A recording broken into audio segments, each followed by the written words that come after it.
संघर्ष अस्थायी है परंतु परमेश्वर की आशीषें स्थायी है। मेरे मित्रों, मैं आज एक बार फिर से आपका बाइबल अध्ययन में हार्दिक अभिनंदन करता हूं। आज हम उत्पत्ति की पुस्तक अध्याय 26 पद 18 से लेकर 25 तक हम चिंतन करेंगे। यह घटना उस समय की बात है जब इसहाक गरार क्षेत्र में रह रहा था, और ये जो गरार जो क्षेत्र था वो फलिस्तियों के क्षेत्र में था। राइट, वर्तमान में ये जो क्षेत्र है आज दक्षिण पश्चिम इज़राइल और गाज़ा स्ट्रिप के आसपास के क्षेत्र को माना जाता है। अब्राम जो उसका पिता था, उस समय उसने बहुत सारे कुएं उसने खोदे थे और फलिस्तियों ने उन कुओं को भर दिया था, जिसको बोलते थे कि पाट दिया था फिर से, दूसरे शब्दों में। राइट, और इसहाक अब उन कुओं को फिर से खोद रहा है। चलिए एक एक करके आज हम लोग पद के अनुसार हम लोग पढ़ेंगे। 18 से 20 पद को मैं पढ़ना चाहूँगा, जहाँ पर देखते हैं क्या लिखा है। 18 से 20 यहाँ पर लिखा है, तब जो कुएं उसके पिता अब्राम के दिनों में खोदे गए थे और अब्राम के मरने के बाद फलिस्तियों ने भर दिए थे, उनको इसहाक ने फिर से खुदवाया और उनके वही नाम रखे जो उसके पिता ने रखे थे। फिर इसहाक के दासों को घाटी में खोदते खोदते बहते जल का एक सोता मिला। तब गरार के चरवाहों ने इसहाक के चरवाहों से झगड़ा किया और कहा कि यह जल हमारा है, इसलिए उसने उस कुएं का नाम एसेक रखा। राइट, यहाँ पर हम लोग देख सकते हैं कि कैसे विरोध के बीच में इसहाक के धैर्य की परीक्षा होती है।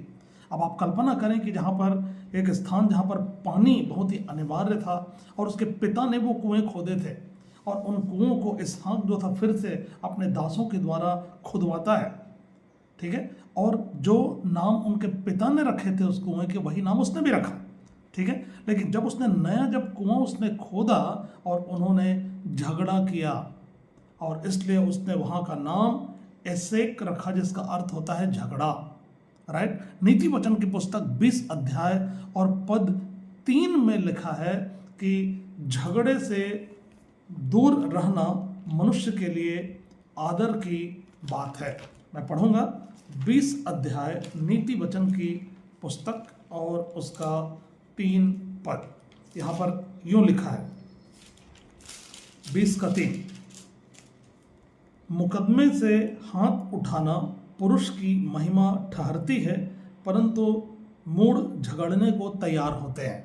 राइट, तो यहाँ पर जो धर्मी है, जो मनुष्य झगड़े से अपने आप को दूर करता है, वो उसके लिए महिमा की बात होती है। तो इसहाक परमेश्वर का भय मानने वाला था और उसने कुएं उसने खुदवाए, लेकिन उस गरार देश में जो फलिस्ती लोग थे, उन लोगों ने उन कुएं के ऊपर अपना कब्जा जमाना चाहा। उन्होंने बलपूर्वक उन्हें कहा कि यह कुआं हमारा है। राइट, और तब फिर उसने सीधा सीधा उसने बोल दिया, इसलिए उसने उस कुएं का नाम एसेक रखा, झगड़ा, क्योंकि वहाँ पर लड़ाई वहाँ पर होती है। मेरे मित्रों, इससे एक बहुत बड़ा लेसन हम लोग सीख सकते हैं कि आपके जीवन में विरोध आएगा। ठीक है, लेकिन परमेश्वर के लोग जो है शांति का मार्ग चुनते हैं। करेक्ट, जब जब आपके जीवन में विरोध आए, आप अच्छा कर रहे हैं, आप अपने रास्ते में जा रहे हैं, आप भला कर रहे हैं, आप भला सोच रहे हैं, परमेश्वर का भय मान रहे हैं, परमेश्वर की आज्ञा का पालन कर रहे हैं, लेकिन उसके बाद भी अगर कोई झगड़े के मामले आ जाते हैं तो अच्छा यही होगा कि आप उन झगड़ों से दूर रहें, क्योंकि नीति वचन की पुस्तक 20:3 में हमने पढ़ा कि झगड़े से दूर रहना मनुष्य के लिए महिमा का कारण होता है। राइट, तो जीवन में जब जब विरोध आए तो आप परमेश्वर का भय मानते हुए उसकी शांति का मार्ग आप चुने। राइट, 21 पद में हम लोग देखते हैं यहाँ पर कि लिखा है कि फिर उन्होंने दूसरा कुआं खोदा और उन्होंने उसके लिए भी झगड़ा किया, इसलिए उसने उसका नाम सितना रखा। देखा आपने, दूसरे कुएं पर भी झगड़ा हुआ, इसलिए उसका नाम उसका सितना रखा, जिसका अर्थ होता है विरोध या द्वेष। पहला कुरिन्थी 10 अध्याय और 13 पद में हम लोग देखते हैं कि परमेश्वर परीक्षा के साथ निकास भी तैयार करता है। इसका मतलब यह है कि परमेश्वर जब जब परीक्षा हमारे जीवन में आने देता है तो उसके साथ साथ उस परीक्षा से बाहर निकलने के लिए मार्ग भी वो तैयार करके रखता है। तो हमको परमेश्वर का भय मानते हुए लगातार विरोध और द्वेष के बीच में भी परमेश्वर के उस रास्ते को हमको देखना चाहिए कि आखिर मैं इससे कैसे बाहर निकल सकता हूँ। ठीक है, तो जब भी हम प्रयास करते हैं तो आप याद रखें कि आपके सारे प्रयास, ठीक है, तुरंत सफलता नहीं लाती है। उन्होंने पहला कुआं खोदा, दूसरा उन्होंने खोदा, पहले कुएं में भी लड़ाई, दूसरे कुएं में भी लड़ाई झगड़े, दूसरे कुएं में भी विरोध, राइट। तो सफलता आपको तुरंत नहीं मिलती हर प्रयास के बाद, लेकिन आपको धैर्य बनाए रखना जरूरी है। और बिल्कुल वैसा ही इसहाक वो धैर्य बनाए रखता है। अब पद 22 को जब हम पढ़ते हैं तो लिखा है, तब उसने वहां से निकलकर एक और कुआं खुदवाया। उसने उसके लिए उन्होंने झगड़ा ना किया, इसलिए उसने उसका नाम यह कहकर रहोबोत रखा, अब तो यहोवा ने हमारे लिए बहुत स्थान दिया है और हम इस देश में फूले फलेंगे। तीसरा कुआं बिना झगड़े के उनको मिल गया और इसहाक ने उसका नाम रहोबोत उसने रखा, खुला स्थान, और कहा कि अब हम यहाँ पर फूले फलेंगे क्योंकि परमेश्वर ने हमको ये स्थान दिया है। मेरे प्रियो, जब हम झगड़े छोड़ देते हैं तो परमेश्वर हमको विस्तार देता है। हो सकता है अगर आज आपके जीवन में कोई ब्रेक थ्रू नहीं आ रहा है, हो सकता है आपके जीवन में एक नई बेदारी और नई आशीष जिसकी आप बाट जो रहे हैं वो आशीषें रुकी हुई है, तो हो सकता है उसका कारण आप किसी न किसी झगड़े में आप फंसे होंगे। आप उन झगड़ों को छोड़ दीजिए, वहां से आप बाहर निकल जाइए, क्योंकि नीति वचन की पुस्तक 20 अध्याय में हमने देखा कि झगड़ों से बाहर आना मनुष्य के लिए आदर की बात है। आप झगड़े में फंसा करके अपना समय आप बर्बाद ना करें, आप वहां से बाहर आएं और लगातार प्रयास करें, और आपके प्रयास के बाद परमेश्वर आपको बड़ा विस्तार आपको देगा। बड़ी आशीष उसने आपके लिए रखी है। जो आशीष का अनुभव भी यहाँ पर इसहाक करता है। और उसने जब तीसरा कुआं खोदा और उसने उसका नाम रहोबोत रखा कि परमेश्वर ने हमारे लिए बड़ा खुला स्थान दिया है और यहाँ पर फूलेंगे और हम फलेंगे। उसके बाद 23 और 24 पद को जब हम पढ़ते हैं तो लिखा है, वहां से वो बेरशेबा को गया और उसी दिन यहोवा ने रात को उसे दर्शन देकर कहा, मैं तेरे पिता अब्राहम का परमेश्वर हूँ, मत डर, क्योंकि मैं तेरे साथ हूँ और अपने दास अब्राहम के कारण तुझे आशीष दूंगा और तेरा वंश बढ़ाऊंगा। तब उसने वहां एक वेदी बनाई और यहोवा से प्रार्थना की और अपना तंबू वहीं खड़ा किया, और वहां इसहाक के दासों ने एक कुआं खोदा।